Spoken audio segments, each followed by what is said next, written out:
Hello everyone, I am Baldur, also known as Balderwise, and welcome to another RPG commentary.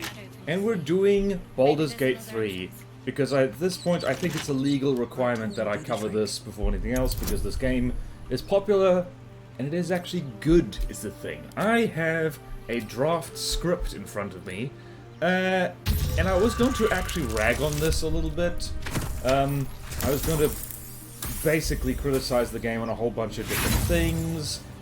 Well, a funny thing happened while I was recording the footage that you see before you. I started having fun, like real fun. I was like, damn, I'm actually into this. Unironically enjoying myself, so, yeah. So yeah, like, screw it, like, I guess some criticisms I can mention, but like, it's really general stuff, like, it's not a biggie, don't even worry about it. I was trying to hack a door open. See, one of the things with Baldur's Gate is that, like, this game is complex, so when you first get started, if you're not familiar with the Baldur's Gate series, and I actually tried playing the first one after this one, big mistake, never do that. Never play a game series backwards, it's not worth it. Yeah, like, this is better than the first one, I'd say, just from my very brief first impressions of it, so...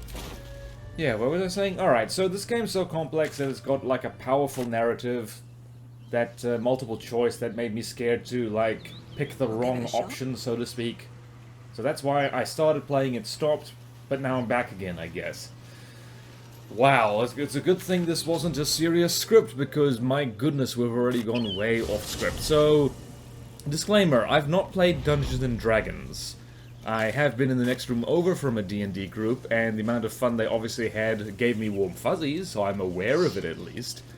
But like, and I was at this point going to rag on Baldur's Gate a lot, and just saying like, you know what, Dungeons & Dragons, the tabletop thing, doesn't translate well to a video game experience, except it clearly frickin' does, because this game manages it. Just, you know, it's different. It's not worse, it's different.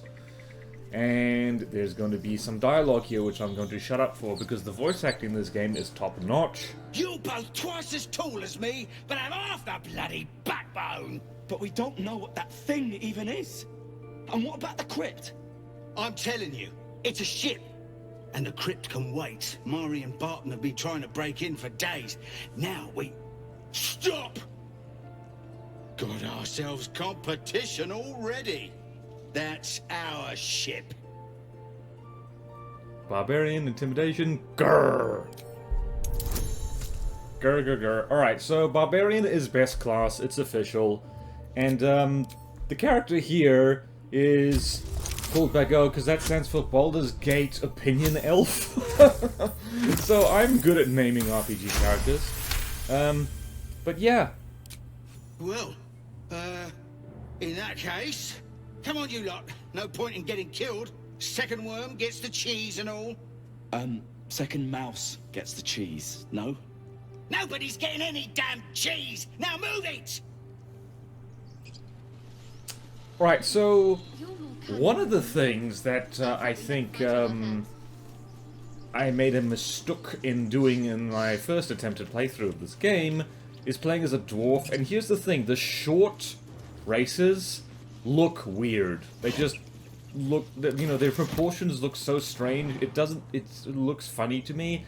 Maybe I'm a big blue meanie for saying that, but hey, like, this is the game that decided to have different races, which is...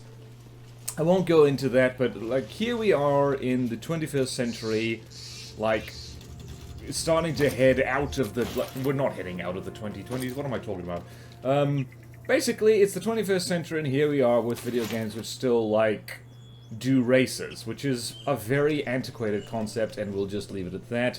Like, there are great, like, video games, RPGs that, like, don't do races at all, so, like, things like Valheim, Dragon's Dogma, the first one, not the second one, they introduced, like, you know, the furries have invaded Dragon's Dogma 2, so, yeah. Not that I have anything against furries, it's just not my thing. It's also interesting that this game allows you to literally customize your genitalia But yeah, you can't play as a you know, a dog or a cat or something like that. Why? Actually, why is that funny? I don't know. Like, there's only so much time in the day to make a video game. Alright, so yeah, Featherfall here just because I'm not sure how deep this hole is, so it is a good idea just to, yeah, just Featherfall on yourself before you jump in a hole. So yeah, that is standard advice for jumping in a hole. So, whee! So that's something I didn't know that you could do in this game, but here we are. We've got initiative. So yeah. What else can we talk about? So I was going to rag on this game and saying like really a good D&D experience is something you do with your mates, and this being a single player game. Is it though? Can you do multiplayer in this? Actually, wow, that's embarrassing. I should have checked that. Hold on a minute. Let me double check myself. Or you can not wait for me to do that and you can yell at me in the comment section. I always love that. What's his face? Oh, I've already forgotten everyone's names. Astarion, that's the one. Baldur's Gate 3. Whoops. 3. Multiplayer?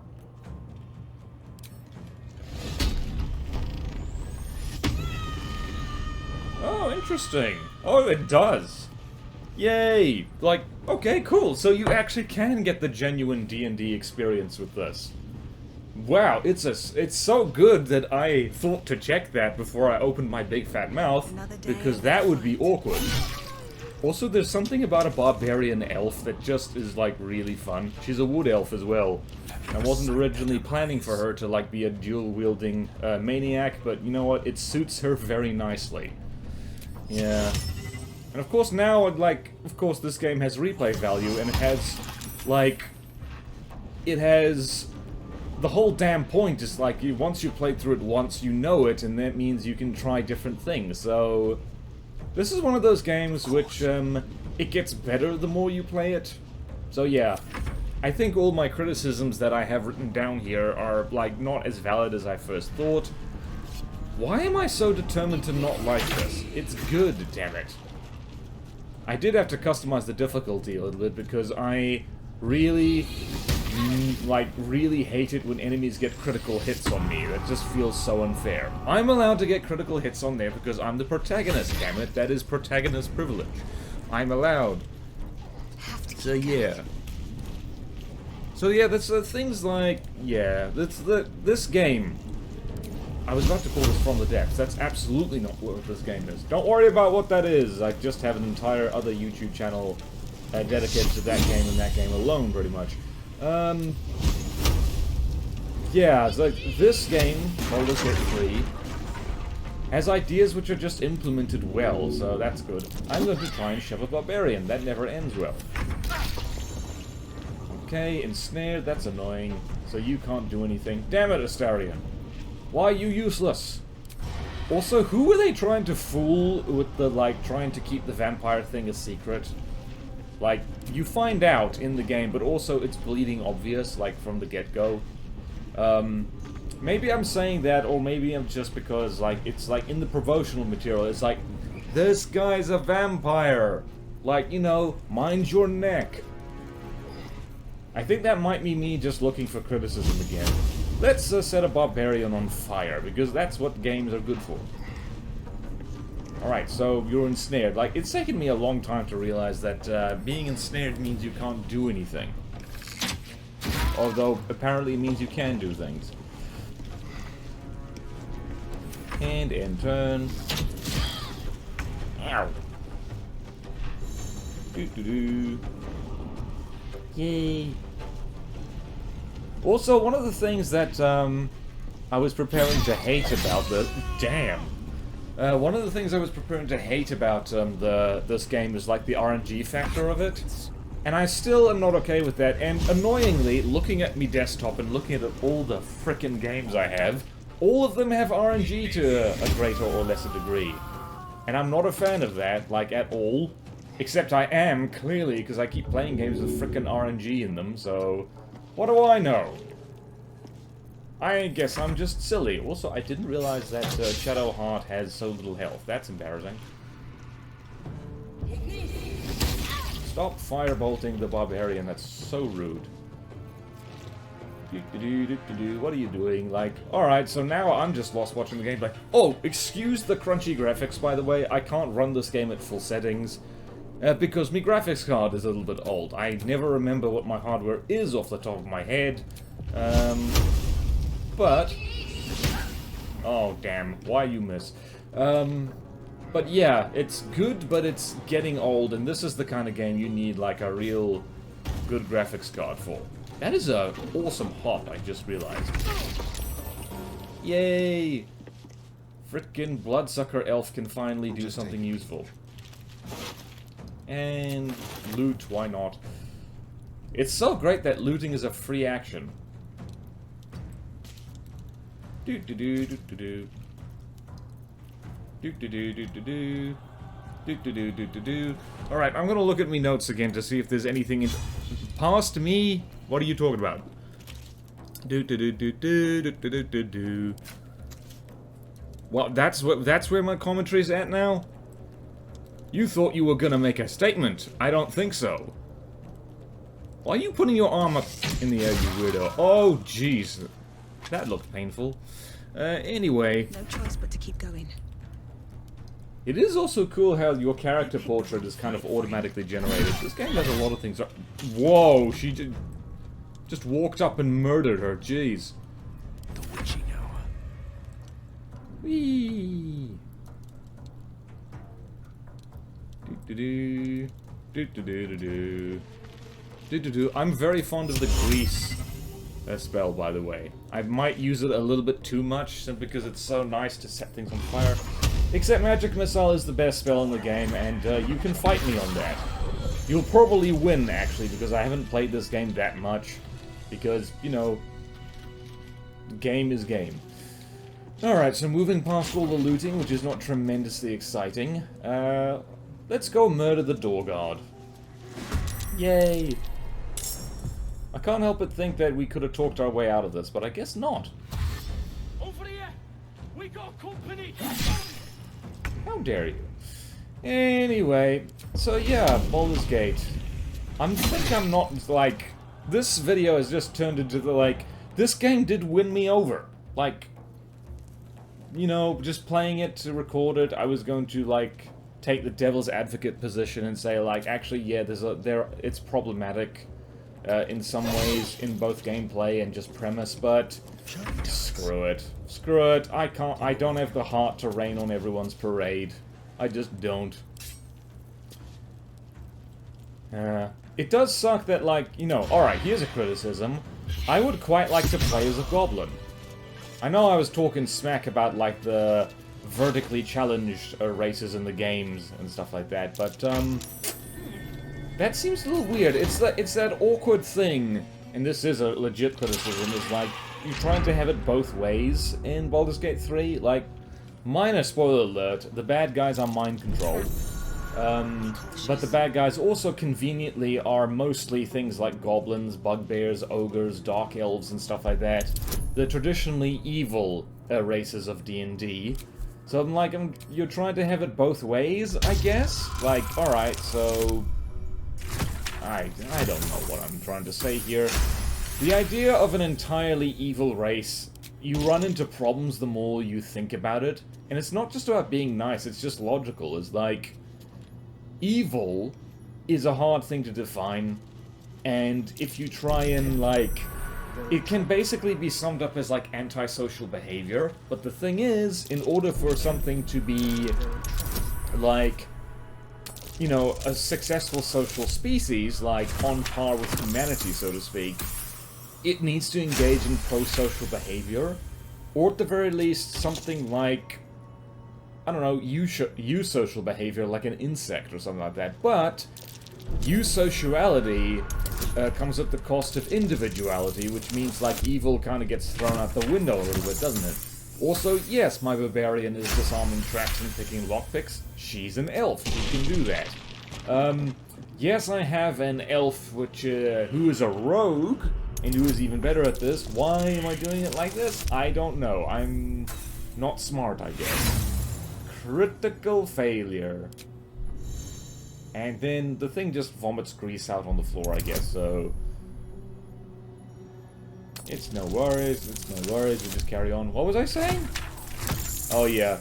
People generally don't like to hear that, like, the whole, like, multiple races thing in D&D, is a bit of a crapshoot the more you think about it, because remember, like, it's designed for, like, it's designed to be a game, which means that in order to have, like, a convincing array of bad guys to, like, fight and farm XP and stuff like that, you need to, like, make up things that you feel fine with murdering wholesale. But that's where you get into problems, I guess, because, I don't know. I personally think that, like, Baldur's Gate 3 actually did the right idea, and that the main antagonist, so to speak, I have swallowed the game for myself a little bit, yep. And this is why I use Asterion, damn it, because elf and, like, sleight of hand experience. He's just better at it. Don't send a barbarian to do a rogue's job, and just picked up that jar just because.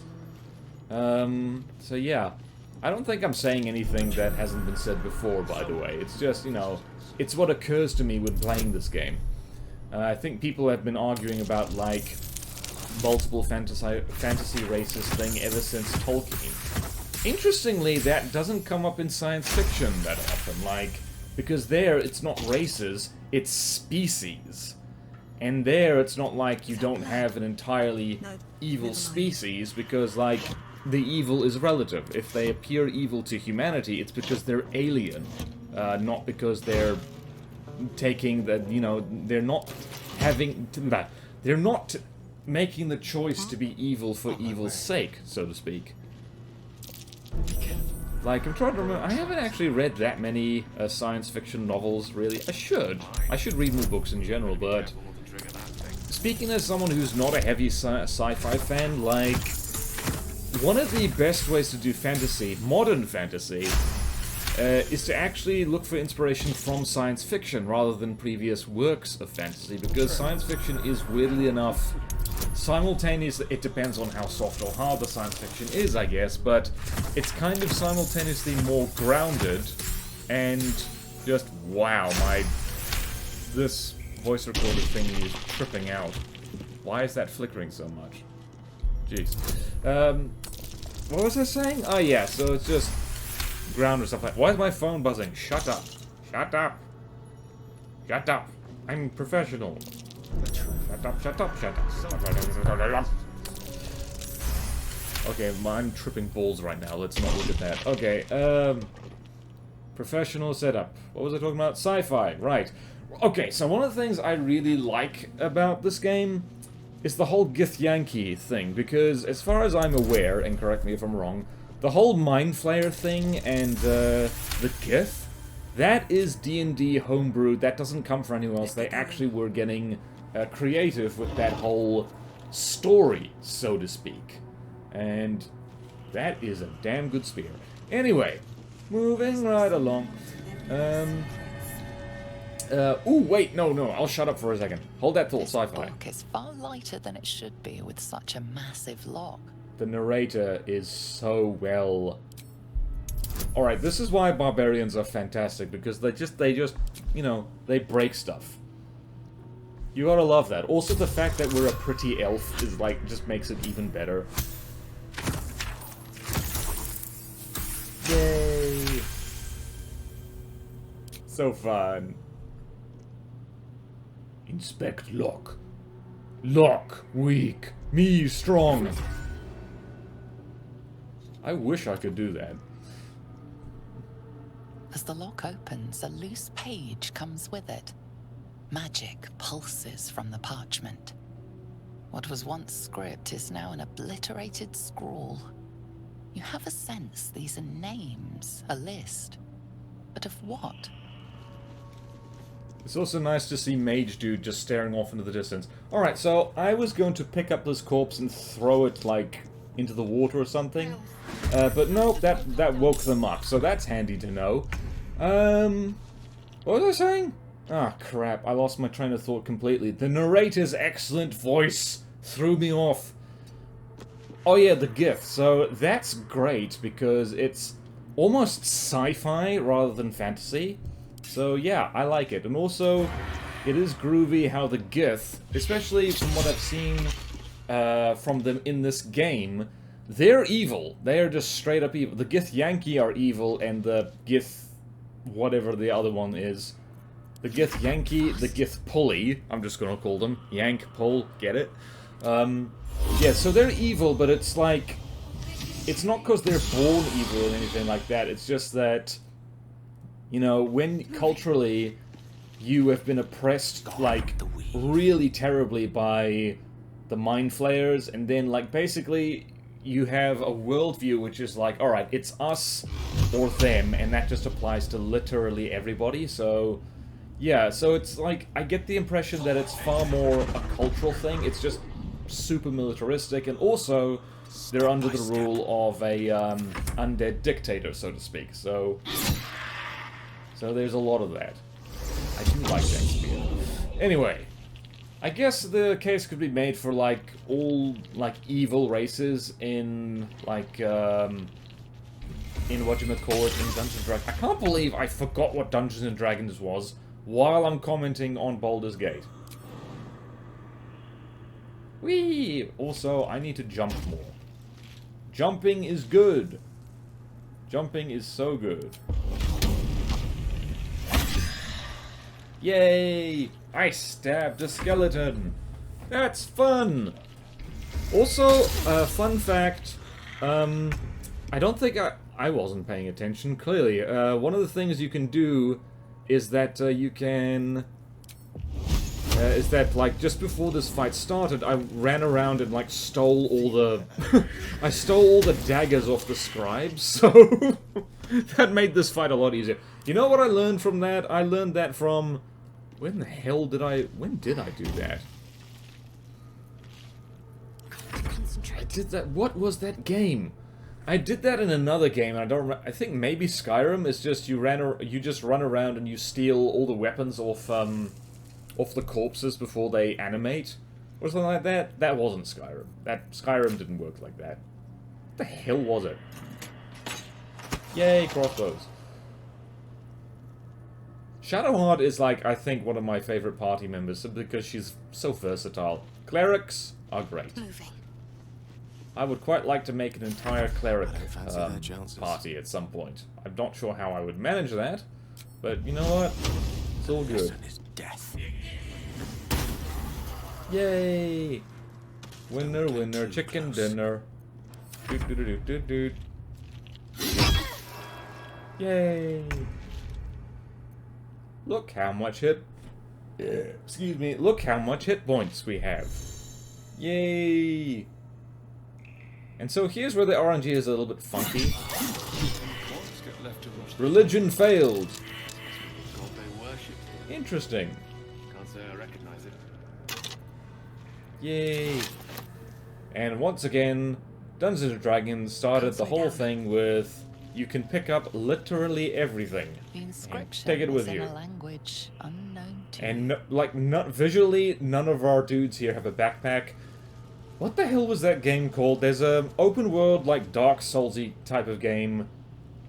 Not Outer Wilds. I forget what it is, but basically one of the features of the game is that, like, your character has a backpack which you can drop and pick up again, like, to move faster and stuff like that. I played that game for all of 1 hour and I could not stand it, so... Yeah, I'm not sure who that game was for, but certainly not me. I tend to lean more towards ARPGs rather than, like, more narrative RPGs, which is probably why I was slow to get into this game you're seeing right now. Simply because, like, I'm not a fan of, like, game design which is, like, complex just for the sake of, I don't know, for fuzzy reasons like immersion and stuff like that. Then again, immersion is very nice, so I don't know. I don't know what my feelings are. Right, I think we skip over this particular dialogue because it's not that exciting. We talk to an undead dude. A lot of effort to hide one sarcophagus. And past me, yeah, there we go. Here is where there's some lovely talking, though, which we should shut up and listen to. Zoru was right. Yellow as a toad and twice as ugly. She's hot, damn it. The thing's dangerous. Leave it for the goblins to kill. And if it escapes, how will you... Oh, a guest. Your skull pounds in response to the prisoner's white-hot stare. Her lips don't move, yet you hear her voice. Get rid of them. Alright, so I did want her to go to the barbarian route, but also... I don't want to kill those tieflings because, you know, they're kind of innocent civilians, basically. So, didn't want to do that. And we failed. Miserably. But we get to go again for some reason. Use inspiration. Oh, right, we are inspired. I'm not sure what we're inspired by, but... Yay! Why is that a +4 now? That's weird. So yeah, that's... She's right. Let's go. We need to check out that blast. Blast? You didn't hear it? Shook our camp good, so we came for a look.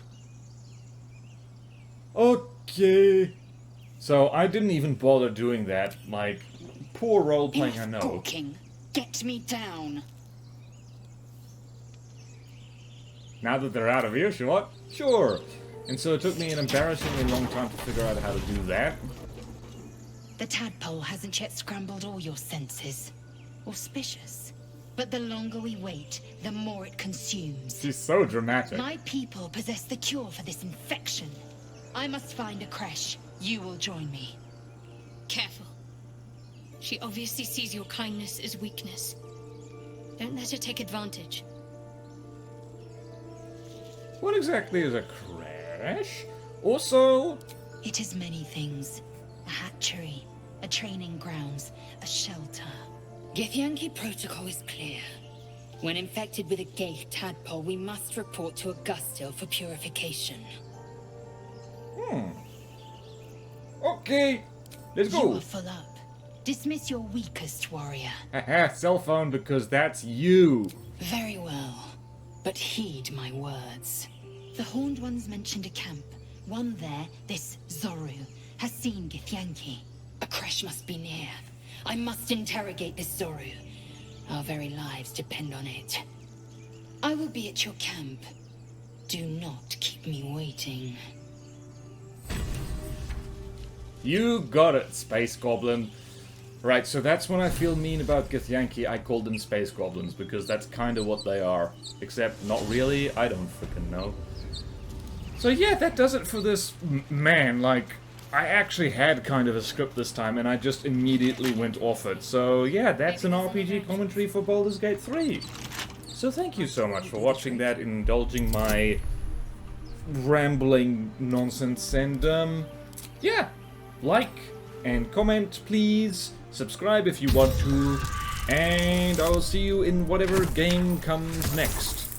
Suggestions are welcome. Thank you. Farewell.